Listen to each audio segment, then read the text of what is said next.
después de que nos presente la semblanza del moderador que estará a cargo de este foro, mi compañero José. Bien, buenas tardes.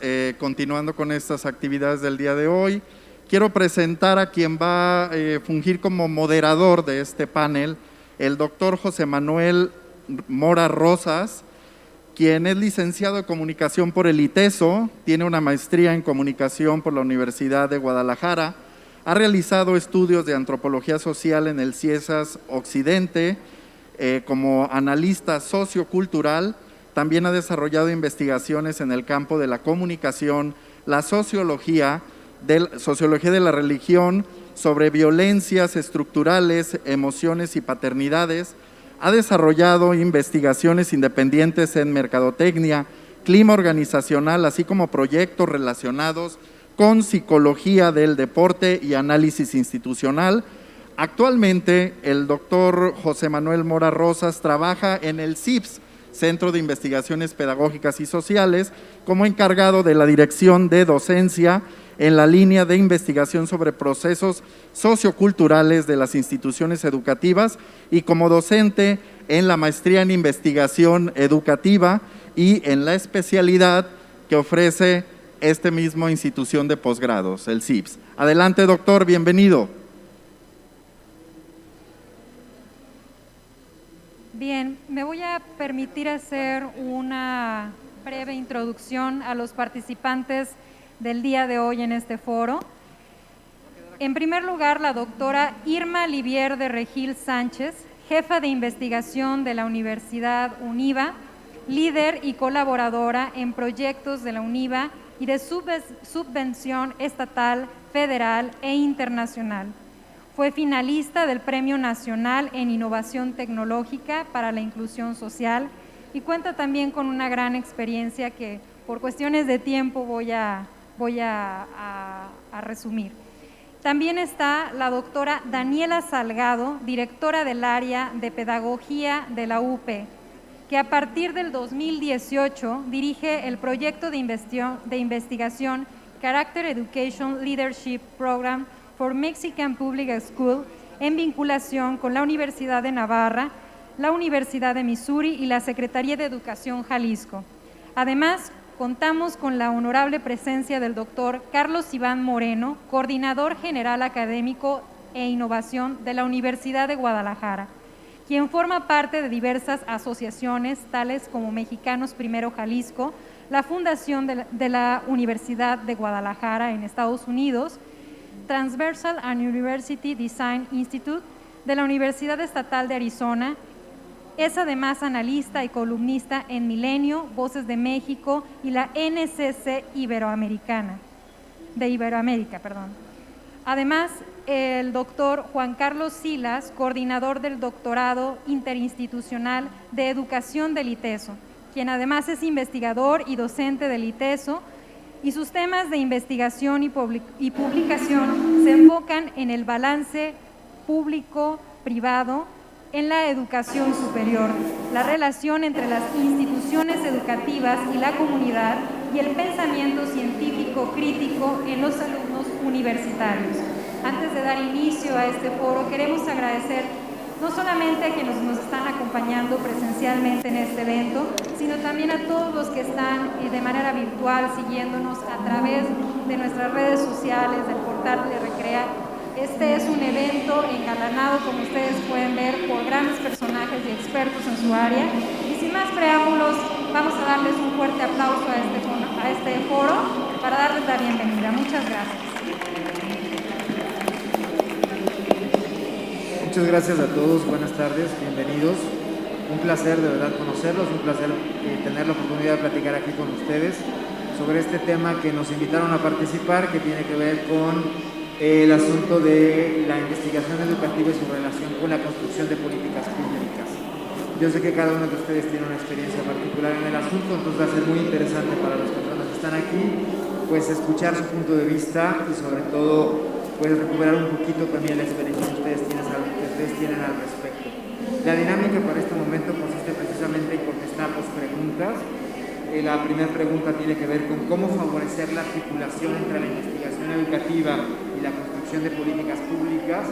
Y la segunda tiene que ver con los aportes, con cuáles son los aportes que genera la investigación en la universidad para la educación en Jalisco.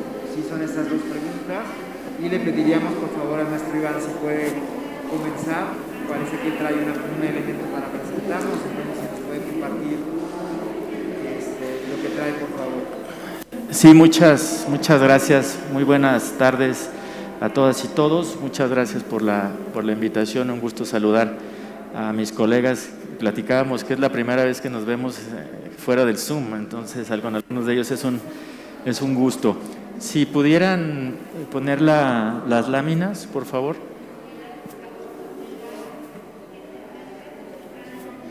No me voy a parar. Bueno, lo primero que quisiera comentar es que uno de los principales problemas desde nuestra óptica es esa desconexión entre la investigación educativa, obviamente, y las prácticas académicas, las prácticas de enseñanza-aprendizaje, las prácticas organizacionales y de gobernanza en las escuelas y en las universidades. ¿Cuáles son algunas de las cosas que perfectamente sabemos y que nos dice la investigación educativa? Evidentemente son muchas más, pero menciono 3, 4. Sabemos de la investigación educativa desde John Dewey hace unos 100 años, pero se ha replicado y se ha validado que se aprende mejor haciendo, en active learning, de manera colaborativa, en el diálogo, en el debate. Sabemos que la evaluación sumativa, constante, formativa es muy importante para favorecer los aprendizajes. Sabemos que el aprendizaje es mejor cuando es interactivo, constructivo y activo, no pasivo. En fin, sabemos que las prácticas docentes, las buenas prácticas docentes, mientras más se socialicen y se trabaje en pares, es mejor. Y sabemos que las escuelas funcionan mejor cuando hay liderazgos académicos preocupados por los resultados de la enseñanza.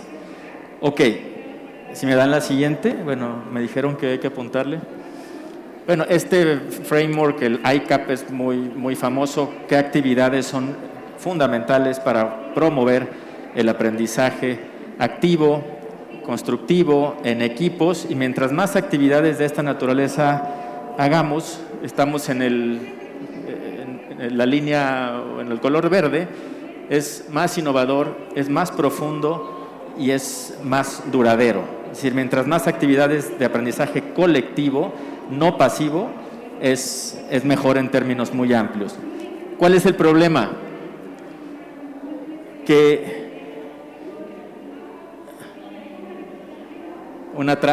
sabiendo todo esto que sabemos, ¿qué es lo que hacemos?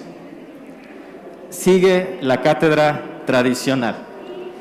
Esta foto es de, no sé si de MIT o de Harvard, pero incluso en esas grandes universidades, ¿sí?, las mismas prácticas de aprendizaje pasivo, la cátedra tradicional, son las que contradicen el casi un siglo de investigación educativa. Participé hace unos 3 años en un foro en MIT y un profesor que, unos 5 años, falleció hace poco, Woody Flowers, nos decía es que todo lo que sabemos aquí en MIT de neurociencia y cognición, casi nada lo aplicamos. ¿Sí? Este es un ejemplo, cada quien está viendo su computadora o su teléfono y no desarrollamos estas prácticas. ¿Qué es lo que tampoco hacemos generalmente? Ni en las escuelas de básica ni en las universidades. Es el trabajo en equipo. La vida política, democrática, laboral, se lleva a cabo en equipo, en diálogo. Y no han penetrado esas prácticas de manera general y constante en los sistemas educativos. Seguimos aprendiendo principalmente de manera individual.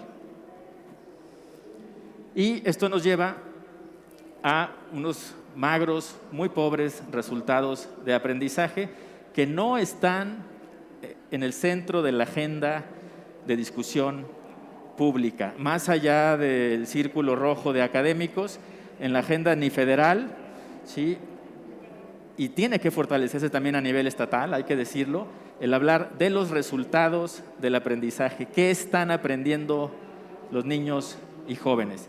Tenemos resultados insuficientes tanto en Planea como en PISA, cuando se hacía la prueba matemática TIMSS también, y eso parece que la escuela es un fin en sí mismo. La mera existencia de la escuela es el objetivo cumplido, no lo que están aprendiendo los niños y jóvenes. Esto, sin duda, también nos lo dice la investigación educativa, pero generalmente somos complacientes. Y algunos ejemplos. En la Universidad de Guadalajara se están llevando a cabo múltiples iniciativas, como en la UNIVA, como en el ITESO, como en la UP y otras instituciones, de investigación educativa muy interesante, que terminan en un paper, que terminan en una publicación, que terminan en un libro, pero que no permean en las prácticas académicas. Son solo algunos ejemplos de los temas que nuestras investigadoras e investigadores en la UDG están desarrollando: literacidades, aprendizaje, metacognición, gamificación, pedagogía, etcétera, etcétera. El reto es cómo todo esto, y es un reto doble, es un reto de la Secretaría de Educación Jalisco, de la SEP y también de las universidades, cómo lograr que esto aterrice de mejor manera en las prácticas académicas. Y finalmente, para ceñirme al tiempo, no sé cómo voy, pero es la última. Este libro acaba de ser publicado sé que estuvo en la mañana Fernando Reimers, buen colega. Este libro fue publicado hace 3 meses, es una investigación, varios capítulos de cómo alrededor del mundo las universidades colaboraron con las escuelas para enfrentar los retos de la pandemia, con las escuelas de educación media superior, básica, en general. ¿Y cuál es la sorpresa? La UDG participa con un capítulo aquí, los invito a leerlo. ¿Cuál es el resultado? ¿Cuál es la lección? Que México, de los países que participan, es donde menos colaboración estructural y sistemática existe entre las universidades y la educación básica. Parece que no hay expectativa de que haya colaboración. Parece que estamos cada quien en nuestros mundos y no vemos que las maneras, los incentivos y las estructuras para colaborar. Y hay muchos ejemplos.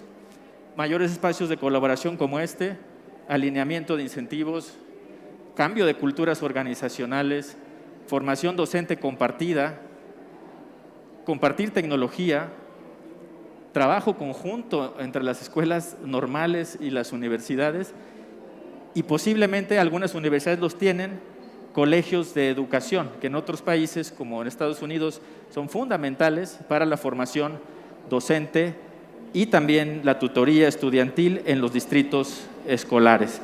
Ahí dejaría mi primera participación. Muchas gracias por su atención.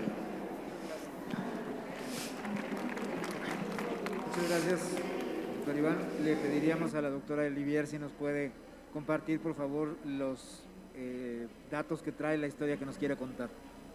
Gracias. Bien. Bueno, pues yo para presentar un poco mis ideas voy a tomar la analogía. Imagínense que estamos en un estadio de fútbol, ¿no? Creo que todos de alguna manera hemos tenido una experiencia similar. Y voy a utilizar los diferentes personajes que encontramos en el estadio. Tenemos a nivel de cancha los jugadores que se la están fletando durante el juego, que están codo con codo, tratando de ser competitivos frente a otros y que además pues tiene que seguir las instrucciones, ¿no? La ola de sucesos, de actividades que van acompañadas para el logro de un objetivo que es ganar. Pero también tenemos en la tribuna otro tipo de personajes. Tenemos personajes que son pasivos, que solamente ven, como los de medios, como aquellos que pues los llevaron y pues nada más están viendo lo que ocurre, lo describen, pero no se involucran. También tenemos a aquellos que son los mega aficionados, ¿no? Que están grito y grito y echando porras, pero hasta se convierten en directores técnicos.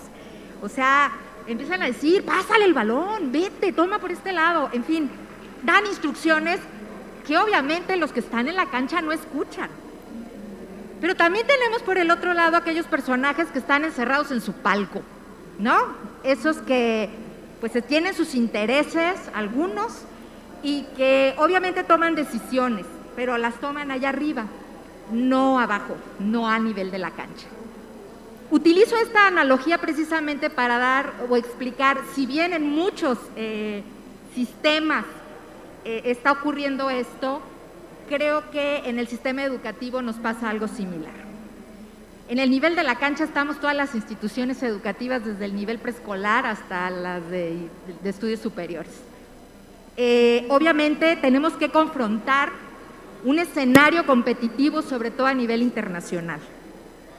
Pues los directores técnicos todos, ¿no? Estamos ahí lidiando con los padres de familia, con los alumnos, los programas, la innovación curricular, etcétera. Pero están las autoridades, están las empresas, están las organizaciones en las tribunas. Y bueno, pues imagínense quiénes son los que están en el palco, quiénes son los actores pasivos que solamente ven y los de los palcos que además exigen resultados, ¿no? Y aquí nos pudiéramos ir hasta el nivel federal, pero que no aterrizan, no están sus ideas tocando ese piso. Pero los más sorprendentes, y que creo que ahí es en donde están nuestras áreas de oportunidad, son los apasionados en la tribuna. Nada más que entre tantas voces, pues se diluyen sus propuestas, se diluyen sus llamados, se diluyen los planes de trabajo. Y obviamente los que estamos en la cancha, pues no los atendemos porque son muchas voces, no hay forma de poderlo atender. Creo que ahí es precisamente en donde tiene su espacio la política pública. Es la forma de asentar esas propuestas que vienen de arriba, pero hace falta que conozcan, que se involucren en lo que está sucediendo abajo. Y es importante que los que estamos en la cancha también nos acerquemos, que toquemos la puerta y que digamos qué es lo que está sucediendo, de tal manera que las ideas se conjunten. No podemos seguir desarticulados. Ahorita lo que mencionaban, de pronto cada institución, no sé si se le llame celo, pero de pronto, como en los jugadores, cada uno pues trae su jugada porque quiere ser la estrella en la cancha. Cuando podemos a lo mejor aspirar en conjunto a un proyecto mayor. Y aquí es en donde yo voy con mis propuestas. Y es lo mismo que aplica en este trabajo en equipo, en esta integración que debemos de perseguir como instituciones. Uno, tener una visión compartida.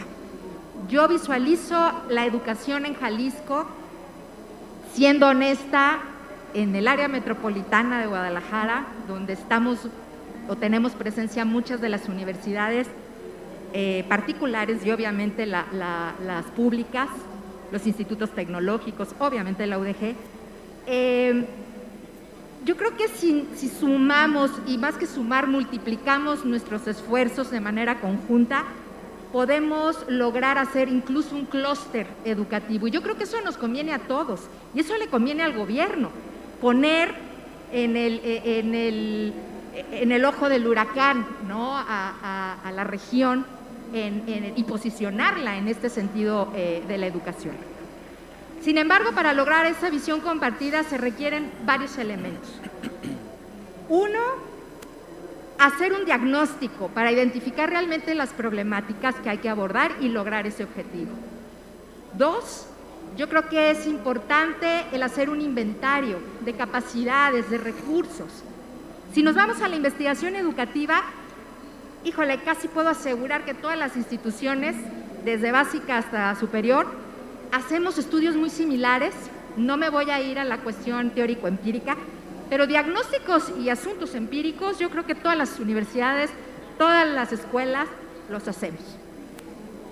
Pero con intereses internos. ¿Qué pasaría si el gobierno identifica qué es lo que se está multiplicando y lo suma y entonces pueda llegar a tomar decisiones a partir de consolidar toda esa información que se está generando? Yo creo que ese es el sentido realmente en donde la investigación educativa Y obviamente esta investigación, repito, muy empírica, a lo mejor muy diagnóstica, pues puede ser útil para que la política pública realmente se decida a partir de los resultados y de lo que los del nivel, al nivel de cancha, están visualizando. Mi invitación entonces es esa: hay que establecer objetivos, estrategias, pero que sean objetivos muy alcanzables, que sean medibles, porque creo que eso también nos pasa, de repente soñamos mucho y no aterrizamos en nada. En lo particular, en lo personal, he participado en diversas agendas con diversas secretarías o entes de gobierno. Se hacen estas agendas muy interesantes, pero que ahí se quedan, en un escrito, en propuestas que nunca llegan a aterrizarse. Yo creo que más vale apostarle a un solo objetivo muy bueno, muy concreto, con actividades muy específicas, que sean controlables, que sean medibles y que obviamente cada quien cumpla y respete el rol de cada quien, que eso es importante en la integración. El gobierno debe de poner las bases, las va a sentar precisamente a partir de la política pública. Necesitamos la participación ciudadana, necesitamos la participación de los entes sociales, en este caso las instituciones de educación. Pero si seguimos desarticulados no vamos a poder llegar a nada, vamos a seguir dando tiros sin acertar. Entonces, si cada quien cumple con ese rol, si el gobierno se enfoca a establecer, a poner esa mesa bien puesta para que lleguemos y nosotros pongamos los platillos con programas académicos, con nuestros buenos profesores, con nuestros buenos estudiantes, se pueden generar cosas muy buenas, que ya luego les platicaré lo que hacemos en la universidad, para poder impactar y lograr una transformación social. Muchas gracias. Muchísimas gracias, doctora Olivier. Muy interesante la perspectiva de unir a la gente dentro y fuera de la cancha. Creo que esa es una metáfora súper interesante y la voy a retomar en un momentito más para preguntar algo al respecto. Le pediría por favor a continuación a la doctora Daniela si nos puede compartir su punto de vista, su perspectiva sobre este tema que estamos trabajando hoy. Bueno, pues primero que nada quiero agradecer la invitación a nombre de la Universidad Panamericana, de la Escuela de Pedagogía. Para mí es un gusto estar aquí con mis colegas compartiendo este espacio, que además me parece fundamental lo que estamos haciendo el día de hoy, que es dialogar. Es lo propio de las universidades, es lo propio de la educación y es lo propio de lo humano, ¿no? Respecto a la relación que puede existir entre la investigación que realizamos las universidades y la política pública, me parece que esta es una relación muy importante, es un vínculo fundamental entre ambas instituciones. Yo creo que la investigación educativa que se realiza por parte de las universidades es fundamental para la generación de políticas públicas, porque las universidades somos las responsables de generar, de comunicar conocimiento y estamos encaminadas al estudio de la realidad, de diferentes realidades, de su reconocimiento, pero además de su conocimiento profundo para la orientación de las acciones que con respecto a ellas se puedan llevar a cabo. Es decir, de las innovaciones, del perfeccionamiento de prácticas, de nuevas directrices, y esto en educación tiene un sinfín de caminos. Como ya lo mencionaba Carlos Iván, podemos hablar de metodologías, podemos hablar de currícula, podemos hablar de estrategias, podemos hablar de métodos, en fin. Luego también pienso que, dado que la educación es una realidad social y por tanto pública, es un asunto de interés general y es un asunto de interés personal. Tiene una incidencia directa con la persona, la educación, y por lo tanto tiene una incidencia social. El ser humano no se entiende al margen de lo social. Por lo tanto, la educación es un asunto de interés público que debe de considerarse, por supuesto, dentro de la configuración de las políticas públicas, porque el Estado es el responsable de proveer de los mejores recursos, del contexto, de estrategias, de medios, de agentes, para que cada persona logre el desarrollo personal, humano y social que requiere. Por lo tanto, me parece que la investigación educativa y las políticas públicas tienen una relación de dualidad como lo tiene el conocimiento y la acción. Y me permito citar un fragmento que tiene el Instituto Nacional de Evaluación Educativa en su página, que todavía se conserva ahí, y dice: los investigadores son un factor importante en el cumplimiento del derecho a aprender de todas las niñas, niños y jóvenes de México, motor indispensable para asegurar la calidad educativa. Y yo creo que ese es el gran tema que nos ocupa y el gran tema que nos tiene trabajando a las universidades y que nos tiene trabajando al sector público también desde las secretarías de educación, y es la búsqueda de la calidad educativa. Y quiero retomar este concepto porque me parece que a veces nos podemos perder en un sinfín de medios, de iniciativas, de cambios de contexto que se pueden dar en la educación, y creo que necesitamos siempre tener presente un norte. ¿Será que yo en mis clases en la universidad doy clase de teoría educativa y teoría pedagógica y siempre le digo a mis alumnos, hay que tener claro cuál es el objetivo? Partamos del origen y de hacia dónde vamos, porque eso es lo que nos va a dar las respuestas profundas y el norte, ¿no? Y la calidad educativa, quisiera retomar lo que dice un documento generado en el 2018 que se llama Educación para la Democracia y el Desarrollo de México. Fue desarrollado también por el Instituto Nacional para la Evaluación Educativa y dice: calidad es garantizar que todos los alumnos alcancen el máximo logro de aprendizajes, además de desarrollar todo el potencial de las cualidades humanas que son base para el ejercicio de la libertad, la justicia, la realización personal y el ejercicio de la ciudadanía democrática. ¿Por qué retomo esto? Porque en el contexto en el que estamos hoy, en la emergencia educativa que hemos tenido, de pronto tengo la impresión de que damos un poco de bandazos entre si seguimos virtual, si no, si es lo híbrido, si el profesor, y me parece que tenemos que recuperar y decir, ¿hacia dónde va la educación? ¿Por qué las matemáticas? ¿Por qué el STEM? ¿Por qué la robótica ahora? ¿Por qué importa todo eso? Porque tenemos el propósito de que las personas seamos capaces de vivir con libertad, con justicia, de realizar un proyecto de vida personal sano y de vivir en una ciudadanía democrática.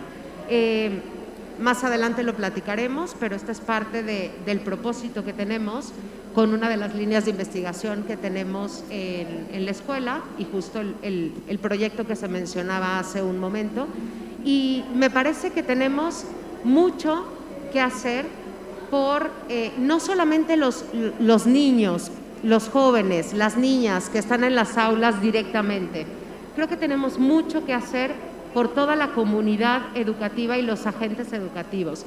Me parece que tenemos que ver de una manera sistémica la educación y volver a pensar en la formación docente, en la formación de nuestros directivos, no solamente en la selección y la evaluación de ellos, lo cual me parece maravilloso, pero creo que también tenemos que pensar en cómo estamos formando ese liderazgo educativo, dónde estamos dejando a los padres de familia, con lo cual me parece fundamental Recrea Academy Familia, porque son agentes que son parte de este proceso, son los primeros responsables de la educación, coadyuvan con las instituciones educativas formales a la educación de los niños, las niñas y los jóvenes de nuestro país y concretamente de Jalisco.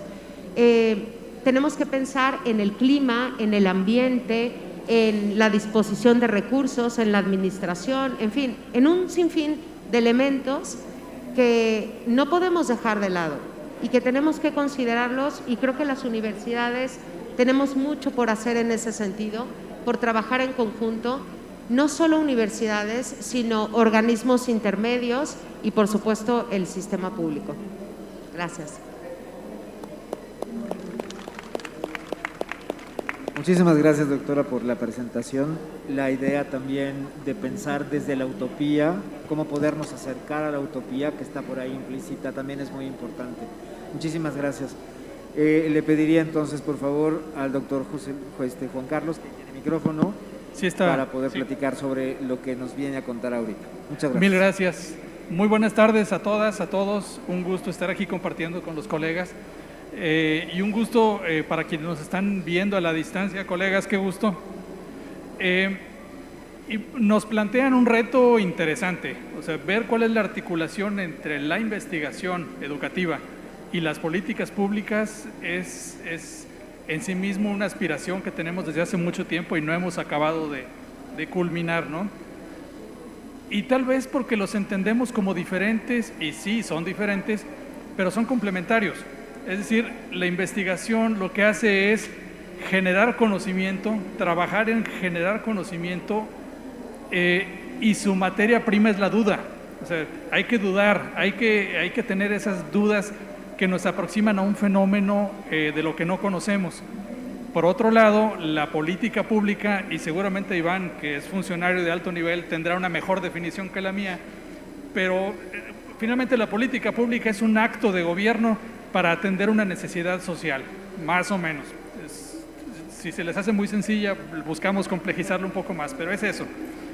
Entonces, un acto de gobierno busca certezas. ¿Por qué? Porque lo que quiere hacer es resolver o dar las condiciones para que se resuelva algo a nivel social. Por tanto, a veces tendemos a verlo como si fueran diferentes. Uno genera dudas, el otro genera certezas. Uno trabaja con dinero público, la política pública trabaja con dinero público y todo el dinero hay que cuidarlo, especialmente el público. Y el otro genera aparatos que le permitan encontrar elementos para resolver una duda, pues. En ese sentido, yo propondría ir al famoso, ya es viejito, es del 94, 96, no me acuerdo exactamente. Hay un libro que se llama El cuadrante de Pasteur, 96, si no estoy mal, de un señor de apellido Stokes. Y más o menos lo que dice es lo siguiente: si analizamos los proyectos con base en dos variables, uno es que genere conocimiento, sí o no, y otro es que resuelva un problema, sí o no. O sea, generamos un cuadrante donde hay 4 cuadritos, 2 arriba y 2 abajo. El caso es que todo el punto del señor Stokes es el siguiente: dice, un proyecto que no genere conocimiento sustancial y no atienda un problema, o sea, no y no, pues como para qué lo queremos, ¿no? Eso está fácil. Un proyecto que genere conocimiento, o sea, sí genera conocimiento, aunque no resuelva un problema en este momento, no es exactamente pérdida, pues es ciencia básica. Estamos generando un conocimiento, aunque ahorita no sea aplicable. Por el otro lado, un proyecto que sí resuelva un problema, aunque no genere conocimiento, bueno, al menos estamos, en primer lugar resolviendo el problema, pero en segundo lugar estamos generando una tecnología para poder atenderlo. Y obviamente estarán esperando el sí y sí, o sea, un proyecto que sí genera conocimiento y además sí resuelve un problema. Ese es el cuadrante de Pasteur, según el autor este. ¿Por qué? Porque Pasteur inventó lo que ahora conocemos como la pasteurización. Y básicamente lo que él hizo fue resolver un problema, porque ya los niños ya no se enferman por andar tomando leche bronca. Encontró cuál era la bacteria que estaba ocasionando ese problema, o encontró cuál era el umbral de temperatura, ya fuera muy baja o muy alta, en la que se moría esa bacteria, y por si fuera poco inventó una tecnología que fue subir y bajar la temperatura para matar al bicho, ¿no? Entonces, ese tipo de proyectos son exactamente los que queremos. ¿Cómo le hacemos? Pues hagamos una conciliación entre política pública e investigación educativa en la que podamos ir al sí y sí, o sea, generemos una respuesta a un problema y generemos un conocimiento. En ese sentido, pues, ¿para qué investigamos desde las universidades o desde las escuelas? Pues eso, para resolver un proyecto, para resolver un problema, resolver un problema y al mismo tiempo generar un conocimiento. ¿Es algo costoso? Pues todo es costoso en la vida. ¿Es algo lento? Ojalá no. ¿Es algo factible? Yo creo que sí. Yo creo que ya Livier, Daniela, Iván ya lo dijeron con mucha claridad. Lo único que hace falta es conciliar nuestras necesidades y encontrar la agenda, o sea, poder tejer la agenda. yo nada más terminaría diciendo esto: ¿quién investiga? Pues investiga todo aquel que tenga una duda, todo aquel que encuentre un problema o un fenómeno interesante, que tenga más o menos idea de cuál es el entorno y el escenario que está pisando, que tenga más o menos idea de cuál es lo que han generado conocimientos previos, o sea, un poquito de teoría, pues, y que pueda organizar más o menos su entrada a resolver esto. Si tenemos personas de esas, y tenemos bastantes miles de esos, podemos hacerlo hacia adelante. ¿Qué instituciones? Universidades, institutos tecnológicos, escuelas normales, la Secretaría de Educación, toda la estructura de las secretarías primarias, secundarias, bachilleratos, y como muy bien decía Daniel hace ratito, pues la comunidad. La comunidad no es ese vaso vacío que está para que lo llenemos. La comunidad sabe muchísimas cosas. La comunidad ha venido trabajando en su subsistencia diaria. Es decir, los padres, los barrios, las localidades más rurales, etcétera, todos han venido trabajando sobre eso, y de lo que se trata es encontrar la forma de sistematizar las prácticas, generar investigaciones con ello y sobre todo resolver problemas sociales o problemas del conocimiento. Yo tengo bastantes más cosas, pero si quieren ahí le dejo. Gracias. Muchísimas gracias, doctor Juan Carlos.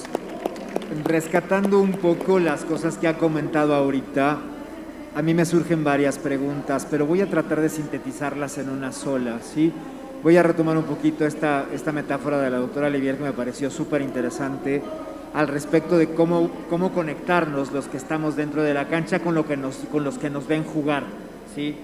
Esta idea que hay ahora sobre las comunidades de aprendizaje en y para la vida es una manera de precisamente romper con esa barrera, digamos, simbólica, o esa barrera de costumbre en la que no nos vemos pero no nos comunicamos, ¿sí? Entonces, a mí me gustaría que pudieran ustedes platicarnos desde su experiencia, desde el lugar en donde están, qué se puede hacer para tener un pensamiento disruptivo y que precisamente ese pensamiento disruptivo nos lleve a una acción que nos permita recomunicarnos con los que nos ven jugando en la cancha, y que al mismo tiempo podamos salir de esta, digamos, práctica institucional que tenemos de poder generar conocimiento desde el lugar en el que estamos con nuestros propios intereses, para mirar los intereses de la comunidad, que no sean solamente los intereses institucionales con sus propios valores, sino que también podamos ver las necesidades de la comunidad. Pienso en un estado de Jalisco, por ejemplo, que tiene un promedio escolar de segundo de secundaria, en donde hay un montón de cosas por resolver. Si hay esta propuesta, esta idea de voltearnos a ver los que estamos jugando, para que no seamos solamente el que va a tirar, ¿sí?, el del delantero o el defensa o el portero, sino que seamos todos. ¿Qué se puede hacer para generar un pensamiento disruptivo que permita literalmente romper esas fronteras a las que estamos acostumbrados? Le pediría, por favor, dado el orden que tuvimos al principio, al maestro Iván si nos puede comentar. Sí, gracias. ¿Me escucha? Gracias. ¿Se escucha? Bueno. ¿Sí? Bueno, lo primero que diría, la pregunta que me parece provocadora, es: si queremos pensar en algo disruptivo, lo primero es reconocer el sentido de urgencia y de emergencia. Decía Daniela, la emergencia educativa. Yo preguntaría, ¿cuál emergencia educativa? Yo no he escuchado que el gobierno federal hable de una emergencia educativa. Todo está funcionando muy bien. Sí, yo no he escuchado que en nuestras universidades hablemos de una emergencia educativa. Todo está funcionando muy bien. Tampoco he escuchado en el gobierno del estado que se hable de una emergencia educativa. Todo está funcionando muy bien. Entonces, si no partimos de ese sentido de urgencia, de crisis, no va a haber, me parece, ningún tipo de pensamiento disruptivo. Hay que ser mucho más autocríticos en las universidades. En la UDG sí tenemos una emergencia educativa, ¿sí? Los estudiantes aprendieron menos, sí hay deserción, algunos no se pudieron conectar, y eso hay que reconocerlo ampliamente, ¿sí? Otra cosa que nos dice la investigación educativa es que mientras más valor social le dé la sociedad, valga la redundancia, a la educación, habrá mejores políticas. Y las malas noticias es que en México, por alguna razón, no reconocemos tampoco la emergencia educativa. Un dato, en la reciente encuesta Latinobarómetro de hace 2 semanas, solo 2 de cada 100 mexicanos entrevistados reconocieron que la educación era el principal problema a resolver. Con 2% de gente preocupada por el tema educativo, realmente creo que no va a suceder mucho. Termino. Don Gilberto Guevara Niebla hace 30 años publicó un libro que se llama La catástrofe silenciosa. Por cierto, ahora es investigador de la Universidad de Guadalajara, encabeza el Centro de Investigación, el Instituto de Investigación Educativa, estamos muy entusiasmados con ello. Los indicadores que él mencionaba en su catástrofe silenciosa son los mismos que tenemos 30 años después. Nomás que ahora, dice un colega, es la catástrofe silenciada. ¿Sí? No, parece que no sucede nada. Y como no sucede nada, ¿qué incentivo hay para colaborar? ¿Por qué buscar a las universidades? ¿Por qué las universidades acercarnos a las escuelas de educación básica si no hay problema, no hay emergencia? ¿Sí? Termino ahora sí. En el 83 se publicó un libro, un reporte que conoce muy bien Juan Carlos, en Estados Unidos, que se llama Una nación en riesgo. Y en el prefacio de ese comité del gobierno norteamericano dice una frase más o menos así: si una nación extranjera tratara de implementar un sistema educativo básico tan mediocre como el que tenemos en Estados Unidos, sería considerado un acto de guerra. Ese es el reporte en Estados Unidos en los 80s. De ese tamaño, la crisis que ellos reconocían en su momento en aprendizaje de matemáticas y lectura. En el momento que reconozcamos eso en México, podemos pensar en algo disruptivo y colaborativo. Gracias. Muchísimas gracias, doctor Iván. Doctora Olivier, si nos puede contestar, por favor. Bueno, la investigación de entrada, bueno, hay una frase que a mí me gusta mucho que dice que si no hay investigación, no hay creatividad. Es decir, si queremos ser innovadores, si queremos ser disruptivos con propuestas distintas, que también por ahí hay una frase, ¿no?, que se le atribuyen a Einstein, que si quieres hacer algo, o sea, si quieres lograr resultados diferentes, haz las cosas diferentes. Pero las ideas no surgen de la nada. Necesitamos la información que soporte, que sustente. Cuando hablaba de estos diagnósticos es eso, hay que observar la realidad, qué está pasando, ser objetivos ante ella para, como bien lo dice el doctor Iván, porque si nos metemos como la cabeza como las avestruces, ¿no?, al agujero y mejor no veo y que pase lo que tenga que pasar, pues no vamos a lograr nada. Yo crecí escuchando a mi papá desde muy niña diciéndome, es motivo de investigación. Y escuchando a mi mamá, que siempre decía, la educación, todo tiene que ver con la educación, y creo que por eso me dedico hoy en día a esto. Me queda claro que desde el seno familiar es la primera institución donde debe de cuajar esto, ¿no? Este sentido de la educación, de esta urgencia, de estar,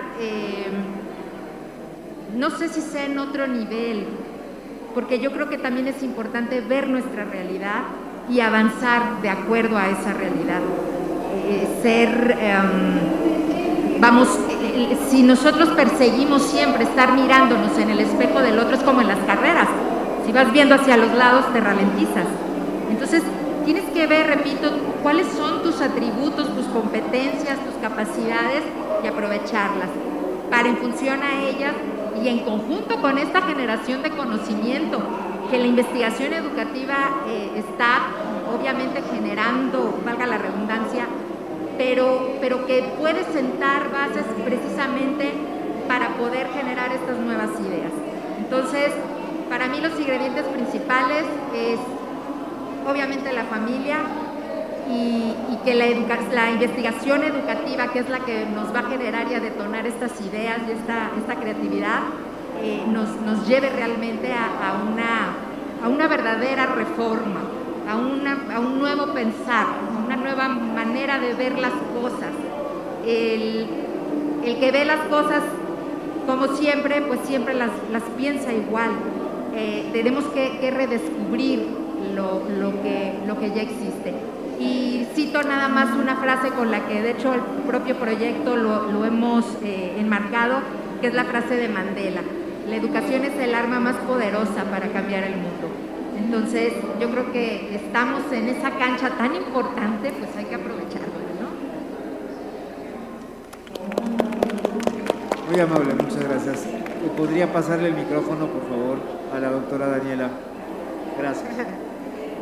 ¿Sí se escucha? Sí, ¿verdad? Bueno, ahorita que escuchaba la pregunta, a ver, yo pienso que el pensamiento disruptivo, la capacidad para pensar es una capacidad ilimitada que tenemos, es decir, podemos perfeccionarla todo el tiempo, ¿no? Por eso siempre tenemos la posibilidad de conocer más y de conocer mejor. No agotamos la realidad y yo creo que eso es algo muy importante que tenemos que tener presente. Un pensamiento divergente, un pensamiento disruptivo, parte también de ciertas habilidades y de ciertos hábitos del pensamiento previos que también debemos de tener, ¿no? Entonces, no surge de la nada. Tenemos que prepararnos para lograr eso. No es una pose, no es una moda, no es simplemente una actitud, ¿no? Entonces, creo que eso merece una preparación y tendríamos que preguntarnos, ¿estamos preparados para ello o cómo hemos ido preparando para lograr ese pensamiento disruptivo? Por otro lado, creo también que toda disrupción, todo cambio, tiene que responder siempre a un para qué. Y para dar respuesta a eso, me encanta lo que Liviera ha mencionado acerca del diagnóstico.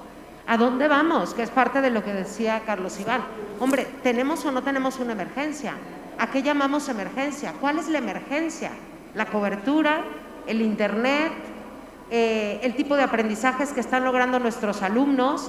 Que tenemos un alto porcentaje de jóvenes que han estado alejados completamente de la escuela, de los cuales no sabemos, de los cuales van a abandonar la escuela. O sea, ¿dónde está la emergencia, no? Porque en esa medida vamos a tener claro hacia dónde queremos ir. Y entonces tendremos que tener un tiempo para pensar y para reflexionar. Vivimos en una cultura de mucho activismo, creo yo. Hoy el que más hace, el que más ocupado está, el que más llena tiene la agenda, el que corre de un correo a un mensaje de WhatsApp y a una videoconferencia al mismo tiempo, es el más interesante y el más importante, ¿no? Vivimos en una cultura de activismo. Creo que necesitamos un tiempo también para pensar, para reflexionar, para sentarnos a entender qué es lo que está pasando y para marcar directrices de largo plazo, que creo que también eso es lo que nos pasa mucho y ese es uno de los grandes problemas que tenemos en México, que no existen políticas transaccionales. Todo termina en el momento en el que termina un cargo de gobierno. Entonces, ¿en qué momento evaluamos? ¿En qué momento damos seguimiento? ¿Dónde está la escalabilidad de las propuestas, no? Muchas gracias, muy amable. Doctor Juan Carlos, si pudiera comentarnos algo. Gracias. Les voy a contar un chiste muy malo. Ok, ahí va el chiste. Va un misionero en el río, en una canoa, junto con el pobre nativo que pusieron ahí a remar para que el misionero no se mojara. Entonces ahí van los dos, misionero y nativo, remando en un río. Y el misionero empieza a preguntarle, le dice, oye, ¿ya leíste el Quijote? No, pues no, en realidad no lo he leído, ¿no? Dice el otro. Ay, bueno, ¿ya leíste la Divina Comedia? No, pues no he leído la Divina Comedia. ¿Ya leíste? No sé, empieza ahí con todos los libros clásicos a preguntarle, ¿ya leíste tal, ya leíste tal? Y cada que el otro le respondía, no lo he leído, el misionero decía, pues has perdido la mitad de tu vida. Y ya leíste, no sé, La Guerra y la Paz. No, pues ya has perdido la mitad de tu vida. Total, así lo estuvo mortificando todo el rato. Hasta que por una mala suerte, la canoa le pega una roca, se rompe y empieza a hacer agua y empieza a peligrar su vida. Le dice, oiga, don misionero, ¿y usted sabe nadar? No sé nadar. Dice, pues ya perdió toda su vida. ¿No? Es chiste, ¿eh? Y yo creo que Muy bien, muy bien. es bastante malo, pero bueno, funciona. El punto es que creo que, por increíble que parezca, algo disruptivo será algo que combine ambas cosas. Algo que combine el saber conceptual, el saber abstracto, el saber histórico, pero que también combine el saber práctico. Y es increíble que uno lo diga, pero esa es la disrupción. Poder hacer cosas que encuentren ese balance. Y creo que entre todos lo podemos lograr. Yo quisiera llegar a un punto que es que a mí como institución no me sirve de nada el fracaso o el no logro de otra institución, ¿no? O sea, yo no gano nada si la secundaria Margarita Maza de Juárez le va mal, ¿no? Al contrario, todos perdemos cuando a una institución o a los estudiantes de una institución les va mal, a los integrantes de un barrio y de una comunidad les va mal. Entonces creo que es importantísimo que podamos ligar este tipo de elementos. Una última o penúltima idea, sobre qué investigar, sobre qué generar disrupciones, sobre qué generar conocimiento. Pues tenemos muchas, de entrada las comunidades para la vida, de comunidades de aprendizaje para la vida. Es algo importantísimo. Numeracidad, literacidad, yo lo decía a Carlos Iván hace un momento, miles de cosas, o incluso si nos aventuramos, estamos en plena emergencia climática, todavía no nos damos cuenta del problemón que se nos viene. ¿Qué tal si nos ponemos a investigar sobre asuntos de mitigación, de adaptación hacia los elementos climáticos? O si queremos ver, ya con esto termino, si queremos ver algo más cercano a la realidad que nos circunda, pues todos estos aprendizajes COVID. Creo que hemos puesto la lupa sobre lo que nos faltó, sobre lo que nos quedó corto, sobre lo que no nos salió bien. Pero también hay algunos pocos o algunos muchos aprendizajes COVID, ¿no? Sobre nuevas formas de hacer las cosas, y esos pues no los estamos investigando porque como queríamos ver lo otro y no lo estamos viendo, pues ya no nos gustó, ¿no? Una última idea y que me encantaría proponer es que podamos unirnos en la creación, si quieren ahorita chiquito, incipiente, medio como dando pasos de bebé, pero una red Jalisco de investigación educativa. Y red Jalisco significa red Jalisco, significa todos. Evidentemente la Universidad de Guadalajara, que es la universidad más potente de medio México, pero al menos de Jalisco, es la universidad, lo podría hacer sola, pero creo que nos beneficiaríamos todos si lo hacemos juntos. Evidentemente, UNIVA, UP, ITESO, otro montón de universidades normales, institutos tecnológicos, la Secretaría, creo que pudiéramos hacer algo muy, muy, muy potente y a lo mejor sería una disrupción también, no lo sé. Yo aquí le dejo y agradezco mucho la oportunidad. Muchas gracias. Muy amable, muchísimas gracias. Lo que sigue es si algunas de las personas del público que están aquí quisieran hacer alguna pregunta a los panelistas al respecto de esto que hemos estado platicando. Si alguien tiene un interés en lo particular, puede levantar la mano y ahorita alguno de nuestros compañeros nos va a ayudar con el micrófono para poder escuchar sus preguntas. Les pediríamos, por favor, si la pregunta que van a generar sea general para cualquiera de nosotros o si tiene un interés en particular con algunas de las personas.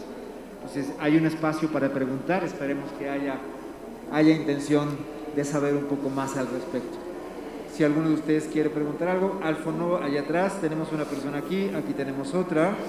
Si pueden hacernos el favor de pasar con los micrófonos, al menos tenemos dos ahorita, una allá atrás y otra aquí de este lado.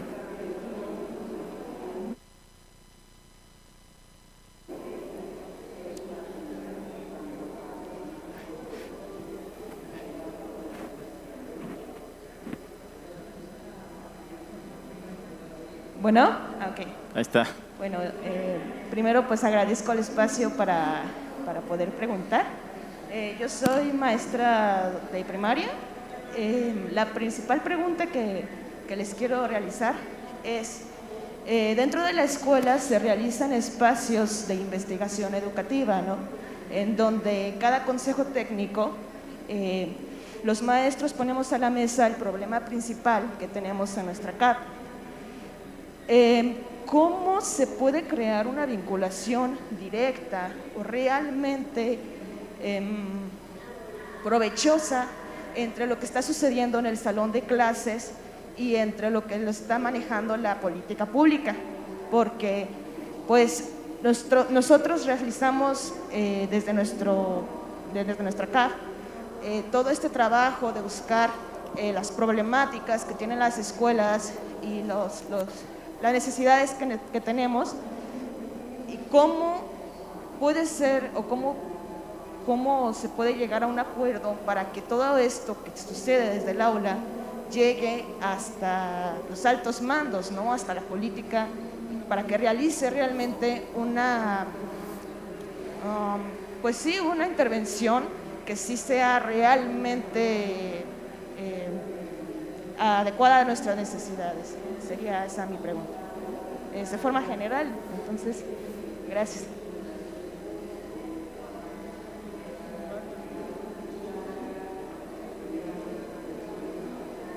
Bueno, sí. Buenas tardes. Miren, ahorita que estaban hablando sobre una emergencia educativa, me hizo reflexionar sobre qué es lo que quieren los niños, qué es lo que buscan en la escuela. Porque me hizo trasladarme a cuando mi padre me platicaba, cuando iba a la escuela por allá en 1960. Él sabía que tenía que ir a la escuela porque era la única oportunidad que tenía para salir adelante, para tener una vida mejor. En los 80, ya los estudiantes, los jóvenes, sabían que estudiar le permitiría trascender. Pero la pregunta es, a los jóvenes de ahorita, ya no tienen el problema de dormir 4 o 5 en una cama, tienen todas las comodidades. ¿Cómo lograr el interés en superarse si lo tienen todo? No sufren, tienen acceso a la educación, no se esfuerzan por nada. ¿Cómo vamos a hacer atractiva la educación? Esa es una emergencia educativa, perdón. Gracias. Ok, tenemos 2 preguntas ahorita. Si pudieran alguno de ustedes libremente contestarle, ¿a quién quisiera contestar las 2? O una de las 2. Una tiene que ver con este asunto de la intervención de las CAO y el otro que es una cuestión más de interés sobre la escuela. Perdón que tome el micrófono. Por favor. Pero es que me ha encantado Gracias. la pregunta. Pero es que me ha encantado la pregunta que hace el señor del fondo, que no puedo referirme a su nombre, pero me ha parecido muy pertinente porque creo y pienso como usted que hoy tenemos una emergencia que va más allá de meros conocimientos.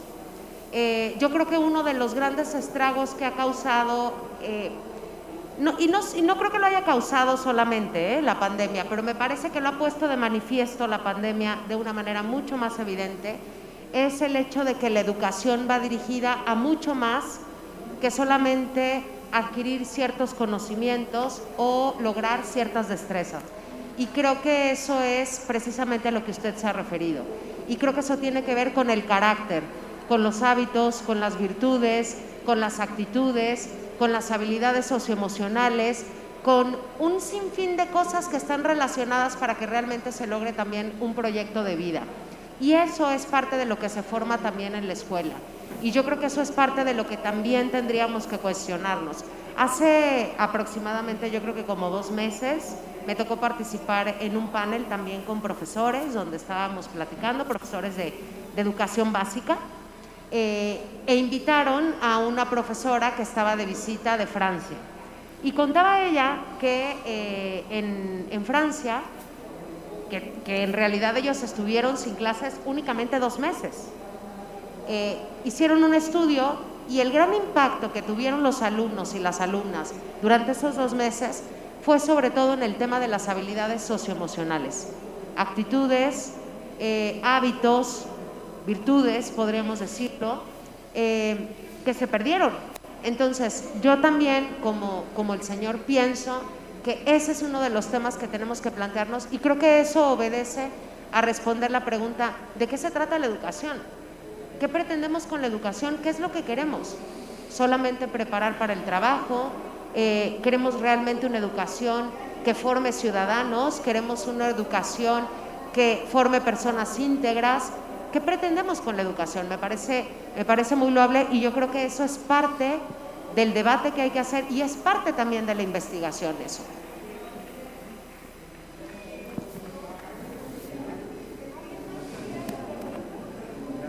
¿Contestaría usted la otra pregunta? Sí, también. Gracias. Bueno, las dos son muy buenas preguntas. Yo empezaría por la primera, sobre el aula de clase. Ahí la reflexión que yo haría es que es muy poca todavía la atención que ponemos como directivos, como analistas, como investigadores, como expertos en política educativa en lo que sucede realmente en el aula de clase. Si nosotros vemos los indicadores educativos desde educación superior hasta el kinder, usualmente giran alrededor de lo que sucede afuera del aula. La formación docente, las instalaciones, los materiales, limpieza, etcétera, etcétera, pero no las dinámicas de enseñanza-aprendizaje, no las prácticas académicas. El aula sigue siendo, ya se decía hace 20, 30 años, una caja negra de black box, donde parece que es un espacio privado, donde ahí ya es la relación del docente con los estudiantes, ahí no tiene nada que ver el sistema educativo, ni la rectoría, ni la Secretaría de Educación, ya eso es algo privado. Tenemos que abrir el aula de clase. En Japón, por ejemplo, las clases se graban, todas, y se revisan, se analizan, se estudian, desde la primaria hasta la educación superior, ¿sí? Se retroalimenta la práctica docente. Tenemos que avanzar hacia ese tipo de apertura, es transparencia, a final de cuentas, transparencia académica, transparencia educativa. Y la segunda pregunta, que realmente sí me genera varias reflexiones sobre cómo captar, cómo hacer atractiva la educación. Y aquí lo que yo invitaría a la reflexión es de quién es responsabilidad que un estudiante no ponga atención. ¿De ellos, de los estudiantes o de nosotros como docentes? Creo que la respuesta depende de a quién le preguntes, en qué país, en qué cultura, en qué sistema. Pero la respuesta evidentemente somos nosotros como docentes.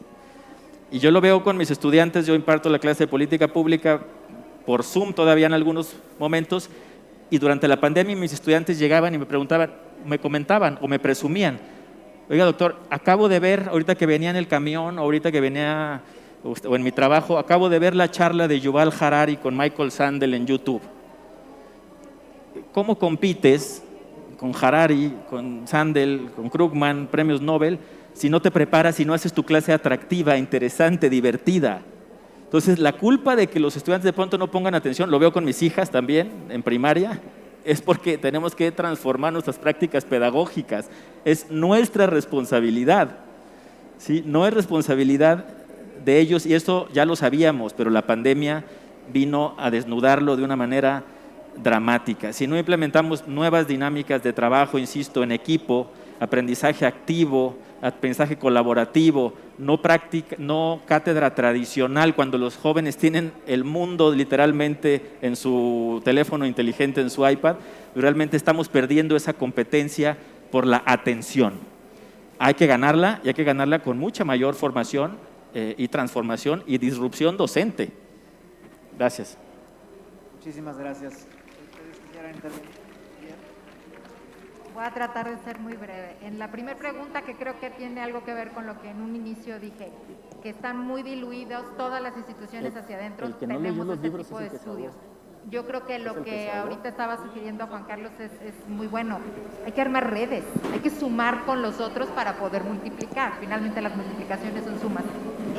Si nos unimos, si este estudio, bueno, yo lo diseñé, pero se lo paso a otras primarias o en otros salones o en otras, vamos a tener mayor información, y en esa suma pues poder llegar y tocar la puerta. Ahora, como digo, no es nada más responsabilidad de la institución, también es responsabilidad del gobierno o de quienes tiene a cargo la política pública de acercarse. Creo que es un esfuerzo por ambos lados, ¿no? Uno, hacerse escuchar, y el otro, aprender a escuchar. Creo que eso es básico. Y yo nada más quiero, pues porque va un poco en la línea que yo estoy trabajando, solamente decirle dos características que creo que debemos, si bien obviamente es responsabilidad de los profesores, la la cátedra, el tener nuevas herramientas, el contemplarlas. Yo creo que el perfil que tenemos ahora de estudiantes desde niños, porque es curioso que a la pelota y a todos estos juegos que antes todavía a los 12 años jugábamos o más, ahorita ya creo que a los 5 años o 4 ya los dejan de lado, ya no les interesan. Yo creo que hay dos cosas que tenemos que considerar. Una, retos. Los chavos son de retos, hay que ponérselos y facilitarles, convertirse el profesor en un facilitador, en una guía, asesorarlos, acompañarlos durante su proceso, pero creo que también en ese reto es importante empoderarlos. Si ellos se sienten que les estamos dejando, digo, y pasa lo mismo con los hijos, de pronto tenemos que hacerles creer que ellos tienen la razón, que ellos son los que deciden, pero nosotros les damos las opciones, ¿cierto? Con los estudiantes es muy similar. Nosotros les ponemos una variante de decisión, o sea, como un catálogo de opciones, pero finalmente les damos a ellos la decisión para que digan, quiero esto. Yo creo que por ahí pudiéramos también trabajar y que asuman también los estudiantes su rol y su papel como tales, ¿no? Los profesores no estamos para cumplimentar, que estén felices y hacerles dinámicas siempre divertidas. Claro que no, también se necesita la teoría, también se necesita el conocimiento en ese sentido.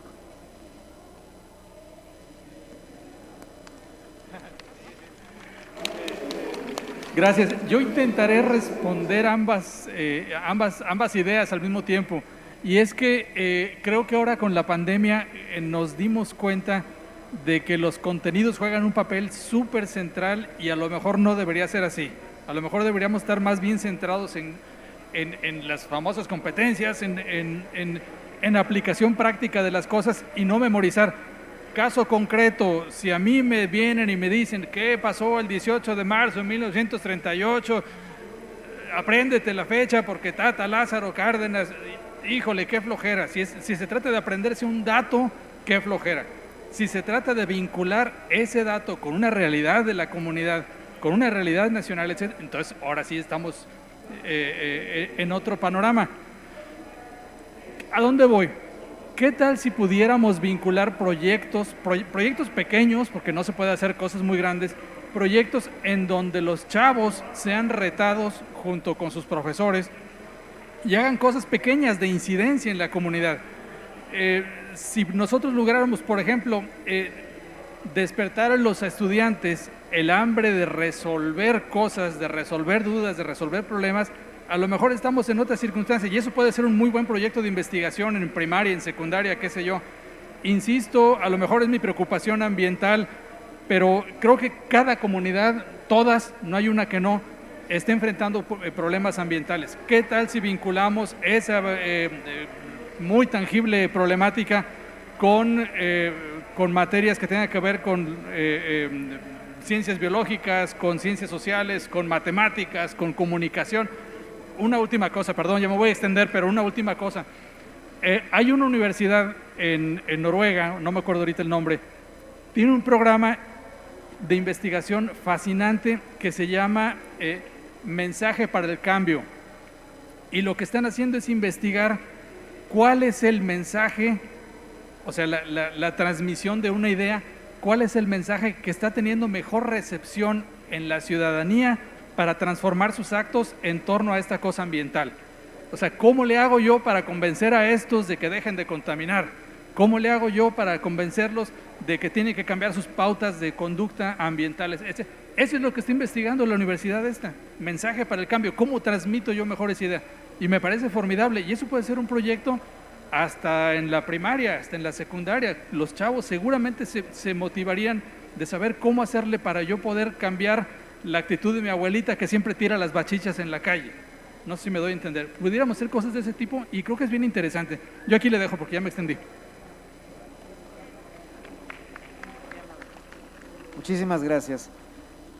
Para poder cerrar este panel que se ha vuelto muy interesante, a mí se me ocurre pedirles que piensen una frase que tenga que ver con estos conceptos que hemos estado platicando el día de hoy, como para poder cerrar la idea y poder decir, a ver, si tenemos una investigación educativa que tiene que relacionarse con las políticas públicas y que además queremos que esta relación sea de alguna manera disruptiva para crear cosas nuevas, ¿cómo podrían ustedes asociar de manera personal desde el lugar en donde están institucionalmente hablando, pero también desde la perspectiva personal, porque como decía hace rato la doctora Olivier, hay una historia personal que me mueve a estar en el lugar en donde estoy?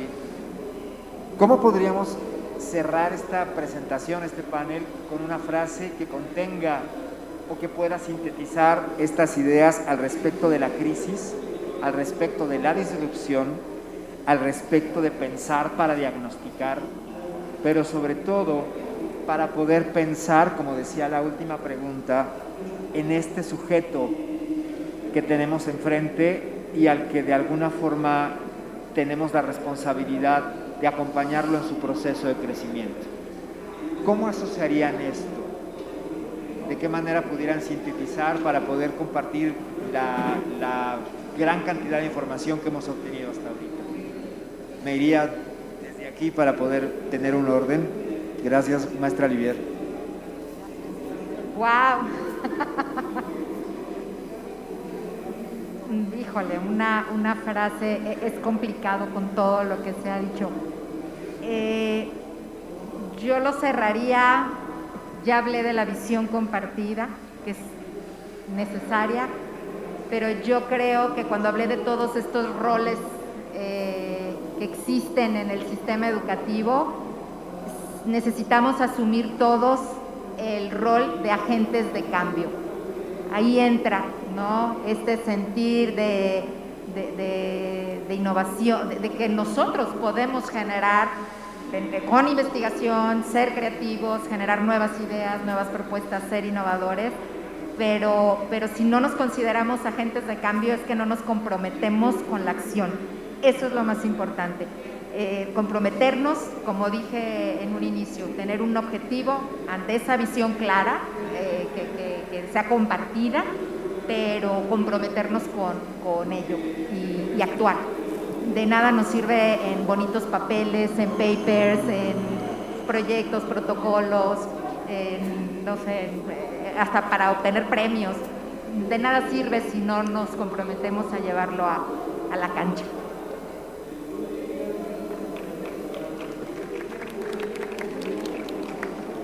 Bueno, a mí me gustaría terminar con un mensaje esperanzador y optimista, porque creo que la educación tiene que ser optimista. Es de naturaleza optimista, porque la educación es una ayuda al crecimiento. Los seres humanos lo único que no podemos dejar de hacer es crecer. La persona que no crece, decrece.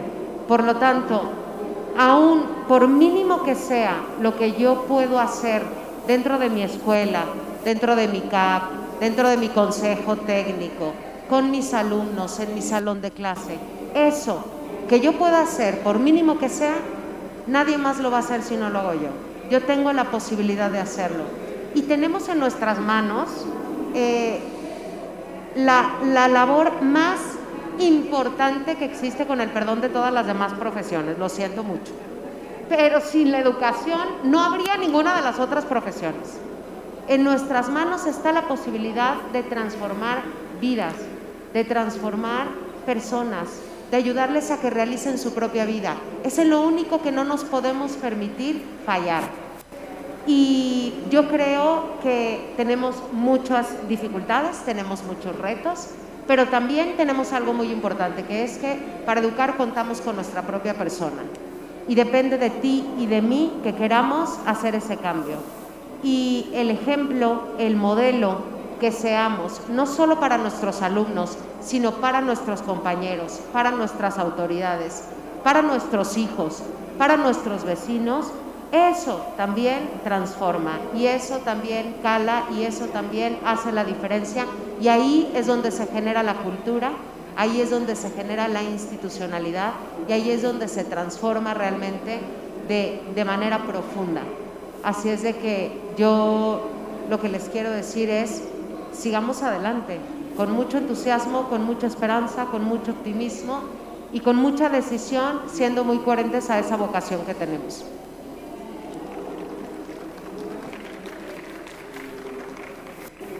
Gracias. Pues yo voy a ser muy breve. En realidad simplemente diría que si hacemos un diagnóstico, si vemos claramente cuál es el problema, ya lo decían Liviera y Iván desde el comienzo, si hacemos muy claro ese diagnóstico y encontramos qué es lo que nos duele, seguramente a través de entre todos tratar de encontrar una respuesta lo vamos a lograr. Yo creo en la inteligencia colectiva. Alguien que sea un llanero solitario por allá cavilando abajo de una cueva, seguramente tendrá muy buenas ideas, pero no va a resolver nada. Creo que es necesario que lo comuniquemos, nos demos cuenta de dónde estamos y actuemos. Simplemente actuar, ir hacia adelante, como decía Daniela, y estaremos en mejores circunstancias de las que estamos actualmente. Entonces, un avance es un avance y vamos para adelante, como decía Daniela.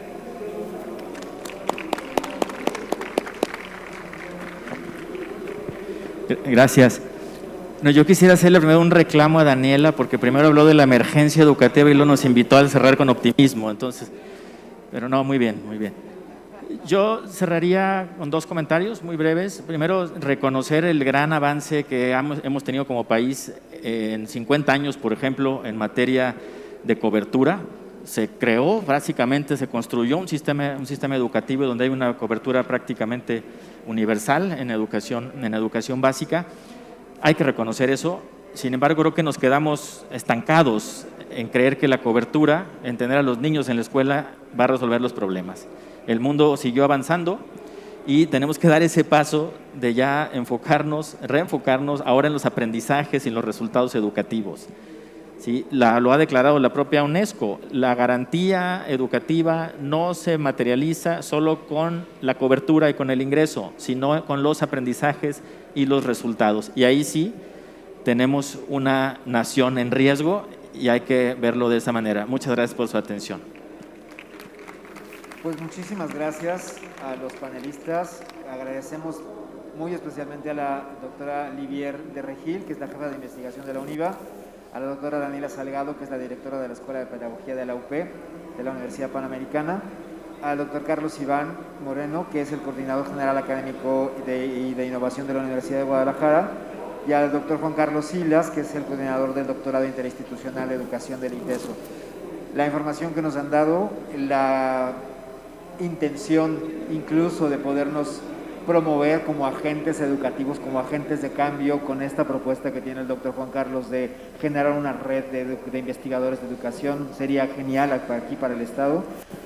Muchísimas gracias por su participación, muy amables por haber venido, y pues ahí tienen al público. Ojalá que el público pueda acercarse de manera individual con ustedes. Muchísimas gracias a ustedes por su presencia, muy amables por estar aquí. Buenas noches.